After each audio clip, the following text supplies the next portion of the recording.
दोस्तों इस वीडियो में देखते हैं एक ऐसा स्टॉक जो कि बहुत ही लंबे समय के बाद अच्छा खासा ब्रेकआउट दे रहा है। ये स्टॉक है विप्रो का स्टॉक। यहाँ पर अगर आप देखोगे कि ये स्टॉक देखो कितने टाइम से, ये मंथली टाइम फ्रेम है।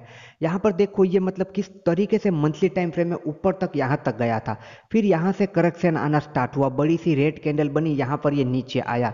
एंड यहाँ पर आप देखोगे बहुत ही लंबे समय से, यानी कि आप देखोगे ना यहाँ पर ये 17 या 18 मंथली कैंडल है, यानी कि आप समझ लो कुछ 1.5 साल से ये विप्रो का स्टॉक एक ही रेंज के अंदर यहाँ पर घूम रहा था। देखिए देखिए 1.5 साल से ये स्टॉक अपने इसी लेवल के अंदर फंसा हुआ था, कहीं भी ना ब्रेकआउट दे रहा था ना ब्रेकडाउन दे रहा था।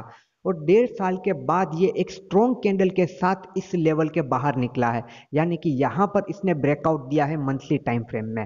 तो देखिए अगर आप मतलब कि आपका होल्डिंग पीरियड बड़ा है तो आप इस स्टॉक को देख सकते हो अपने एनालिसिस के साथ। तो देखिए मंथली टाइम फ्रेम पर 1.5 साल के बाद यहाँ पर एक अच्छा सा ब्रेकआउट हमें देखने को मिल रहा है। इसे अब हम देखते हैं 1 वीक के टाइम फ्रेम पर कि वीकली टाइम फ्रेम पर ये किस तरीके से है। तो वीकली टाइम फ्रेम पर भी आप यहाँ पर देखोगे ये एक मतलब कि बॉक्स में एक रेंज में, यहाँ पर वीकली टाइम फ्रेम पर भी इसने ब्रेकआउट दिया है। यहाँ पर अगर वीकली कैंडल को आप देखोगे इसने सीधे सीधा इस तरीके से ब्रेकआउट दिया है। कुछ 6 कैंडल कंटिन्यूअसली बन गई है, ग्रीन कैंडल 6 कैंडल। इसे हम वीकली टाइम फ्रेम में ज्यादा अच्छा तब मानते हैं जब यहाँ पर ये थोड़ा सा इस तरीके से करके फिर ब्रेक करता तो ज्यादा अच्छा रहता। पर मंथली टाइम फ्रेम को देखोगे तो बिल्कुल परफेक्ट है, बट वीकली टाइम फ्रेम में कंटिन्यूअसली मतलब कि ग्रीन कैंडल्स बन चुकी है। तो हो सकता है कि ये वीकली टाइम फ्रेम में हो सकता है एक और कैंडल इस तरीके से भी बना दे, बट चांसेस है कि एक यहाँ पर रिट्रेसमेंट करे फिर ये इस तरीके से निकले। अगर ये इस तरीके से निकला तो ये ऊपर की तरफ बहुत ही अच्छे तरीके से जा सकता है। बट ये ब्रेकआउट सस्टेन कब करेगा? जब वीकली टाइम फ्रेम में देखो प्राइस इस लेवल के ऊपर ही रहे ना तब। अगर मतलब कि समझ लो जो अपकमिंग वीक आ रहा है उसके अंदर अगर प्राइस इस तरीके से नेक्स्ट वीक में बन गई, पूरा इस कैंडल को कवर कर दिया, तो ये ब्रेकआउट फेल करके फिर से इस रेंज के अंदर आ सकता है। तो इस बात का आपको ध्यान रखना पड़ेगा। अगर आप एक स्विंग ट्रेडर हो और आपका होल्डिंग पीरियड बहुत ही बड़ा रहता है, मतलब कि महीनों का रहता है, तो आप इसे ध्यान में रख सकते हो अपने एनालिसिस के साथ। अगर आपको सारी चीज़ें सही लगती है तो आप इसे ज़रूर से ध्यान में रख सकते हो। ज़्यादा अच्छा तब होगा 1 या 2 वीक यहीं पर ये टाइम स्पेंड कर दे, फिर ये इस लेवल को निकाले तो और ज़्यादा अच्छा होगा। अब इसे हम देखते हैं डेली टाइम फ्रेम के अंदर। डेली टाइम फ्रेम के अंदर अगर आप देखोगे सारी ही चीज़ें बिल्कुल परफेक्ट लग रही है। डेली टाइम फ्रेम में आप देखोगे बॉटम से ये एक अच्छा खासा प्राइस एक्शन बना के हायर हाई हायर लो का स्ट्रक्चर बना के बहुत अच्छे तरीके से इसने ब्रेक किया है। अगर आपका स्विंग ट्रेडिंग का होल्डिंग पीरियड बहुत बड़ा नहीं रहता, कुछ दिनों का रहता है, 1-2 हफ्ते का रहता है, 3 हफ्ते का रहता है, तो करंट प्राइस पर भी आप इसे देख सकते हो। देखो इस एसएल के साथ, यानी कि कुछ 425 के एसएल के साथ आप करंट प्राइस पर भी इसे देख सकते हो। बट वीकली टाइम फ्रेम में कंटिन्यूसली मूवमेंट हो चुका है, तो उस बात को भी आपको ध्यान रखना चाहिए। तो बहुत ज्यादा होल्डिंग पीरियड आपका बड़ा नहीं रहता, तो इस एसएल के साथ आप इसे अभी भी देख सकते हो।